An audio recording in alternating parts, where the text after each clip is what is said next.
நம்ம தமிழ் சினிமால ஆரம்பத்துல பிளாக் அண்ட் ஒயிட் மூவிஸ் தான் வந்துச்சு. அப்புறம் போக போக அது கலரா மாறுச்சு. அப்புறமா ஒரு ஸ்டேஜ்க்கு மேல ஃபிலிம் ஃபார்மேட்ல எடுத்த படமெல்லாம் டிஜிட்டலா மாறுச்சு. அண்ட் அது கூடவே புதுசு புதுசா கேமரா டெக்னாலஜிஸும் இன்ட்ரோடியூஸ் ஆகி அப்கிரேஷன் ஆயிட்டே இருக்கு.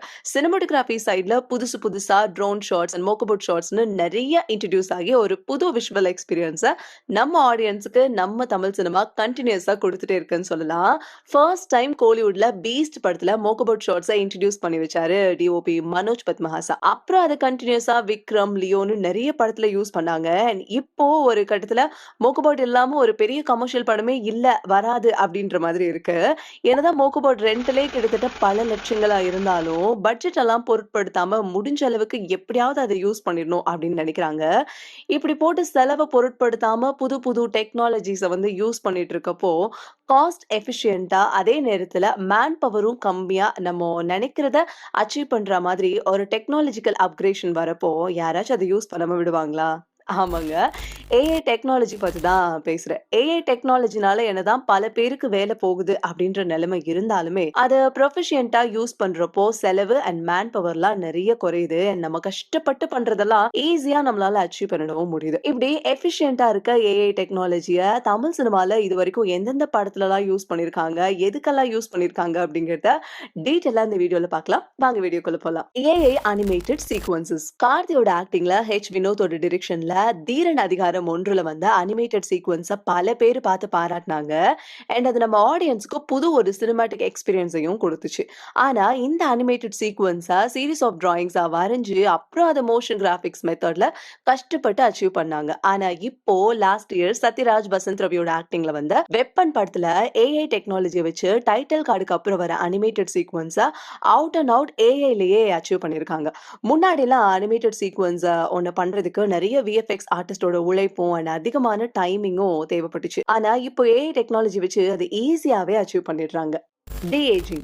ரீசெண்டா வந்த கோட் மூவில ஜீவன் கேரக்டர் விஜய விஎஃப்எக்ஸ் டெக்னாலஜி யூஸ் பண்ணி அச்சீவ் பண்ணிருந்தாங்க. அது ஓரளவுக்கு எல்லாருக்குமே தெரியும். ஆனா ஜீவனோட சின்ன வயசு போர்ஷன்ஸ்ல வந்த விஜய ஏஐ டெக்னாலஜி வச்சுதான் கொண்டு வந்திருக்காங்க.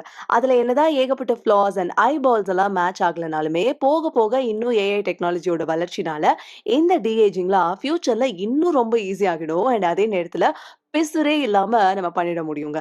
அதே கோட் படத்துல விஜயகாந்த் கேரக்டர அவரோட பழைய மூவிஸோட அந்த ஃபேஷியல் எக்ஸ்பிரஷன்ஸ் அண்ட் டிசைன் எல்லாம் வச்சு டிஜிட்டல் கேரக்டரா கொண்டு வந்திருந்தாங்க.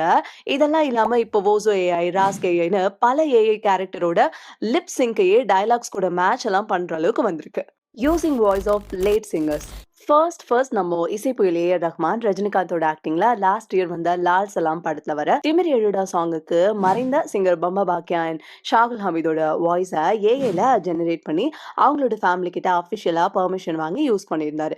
அப்புறம் நம்ம ரஜினிகாந்தோட வேட்டையன் படத்துல அனிருத் மனசுலாயோ பாட்டுக்கு மலிஷ வாசுதேவன் சாரோட வாய்ஸை யூஸ் பண்ணியிருந்தாரு. அதே மாதிரி யுவன் சங்கர் ராஜாவும் கோட் படத்துல வர சின்ன சின்ன கண்கள் பாட்டுக்கு அவரோட சிஸ்டர் பவதாரணியோட வாய்ஸை யூஸ் பண்ணியிருந்தாரு. இப்படி மறைஞ்சு போன நம்ம செலிபிரேட்டட் சிங்கர்ஸோட வாய்ஸ் எல்லாம் இதுக்கு முன்னாடி அவங்க படத்துல பாடியிருந்தப்போ கிடைச்ச அவங்களோட கிளியரான ஆடியோவை வச்சு அவங்களோட வாய்ஸ்க்கு உயிர் கொடுக்க முடியுது. அண்ட் ஃபியூச்சர்ல நம்ம இப்ப அதிகமா மிஸ் பண்ற நம்மளை விட்டு மறைஞ்சு போன சிங்கர்ஸோட வாய்ஸ் எல்லாம் யூஸ் பண்ணி ஏஐ டெக்னாலஜியோட ஹெல்ப்னால அதிகமா கேட்டு என்ஜாய் பண்ணவும் முடியும். இதெல்லாம் நமக்கு அவுட்புட்டா வெளியே தெரியுது. ஆனா இதெல்லாம் இல்லாம ப்ரீவியஸ் அண்ட் ஸ்டோரி போர்டுக்கெல்லாம் பல ஏஐ யூஸ் பண்ணிட்டு தான் இருக்காங்க. உதாரணமா மிட்ஜார்னி, டால் E3லாம் யூஸ் பண்ணி ஈஸியா ப்ரீ விசுவலைசேஷன்லாம் நம்ம பண்ணிக்க முடியுது. அண்ட் அதே மாதிரி ஏஐ டெக்னாலஜியோட வளர்ச்சினால உச்சத்துல இருந்த விஎஃப்எக்ஸோட காஸ்டும் கொஞ்சம் கொஞ்சமா குறைஞ்சிட்டே வருது. இப்போ ரீசெண்டா கன்னட இண்டஸ்ட்ரியில மூர்த்திங்கிற டிரெக்டர் அவரே ப்ரொடியூஸ் பண்ணி நூத்தனுங்கிற ஏஐ ஆர்டிஸ்ட கூட சேர்த்துக்கிட்டு கிட்டத்தட்ட 1 hour and 35 minutes டியூரேஷன்ல 30 ஏஐ டூல்ஸை யூஸ் பண்ணி ரெடியாக இருக்க ஒரு படம் தான் லவ் யூ. இந்த படம் தான் வேர்ல்ட்லயே ஃபர்ஸ்ட் டைம் ஏஐ டெக்னாலஜி மட்டுமே வச்சு உருவான ஒரு படம். இப்போ கொஞ்ச நாளுக்கு முன்னாடி இந்த படத்தோட டீசர் ரிலீஸ் ஆகிருக்கு. அண்ட் அது மட்டும் இல்லாம கூடிய சீக்கிரத்துல இந்த படம் தியேட்டர்லயும் ரிலீஸ் பண்ண போறாங்களாம். இப்படியே போனா போற நிலைமையை பார்த்தா இன்னும் கொஞ்சம் வருஷத்துல ஆர்டிஸ்ட் ஷூட்டிங் எல்லாம் இல்லாம ஏஐ டெக்னாலஜி மட்டுமே வச்சு நம்ம தமிழ் சினிமாலையும் ஃபுல் டைமா படங்கள் வர ஸ்டார்ட் ஆயிடும் போல இருக்கு. நீங்க ஏஐ டெக்னாலஜி எல்லாம் நமக்கு யூஸ்ஃபுல்லா இருக்குன்னு ஃபீல் பண்றீங்களா? இல்ல அதனால நிறைய பிரச்சனை எல்லாம் வருது, ஏஐ டெக்னாலஜி எல்லாம் இல்லாம இருக்கிறதே நல்லது அப்படின்னு ஃபீல் பண்றீங்களாங்கிறத கீழே கமெண்ட்ல சொல்லுங்க. அண்ட் இந்த ஏஐ டெக்னாலஜிஸ் இல்லாம உங்களுக்கு வேற எந்த ஏஐ டெக்னாலஜிஸ் எல்லாம் நம்ம தமிழ் சினிமால யூஸ் பண்ணிருக்காங்க அப்படிங்கிறது தெரிஞ்சாலும் கீழ கமெண்ட்ல சொல்லுங்க. அப்படியே இந்த வீடியோ பிடிச்சிருந்தா மறக்காம லைக் பண்ணி உங்க ஃப்ரெண்ட்ஸ்க்கும் ஷேர் பண்ணுங்க.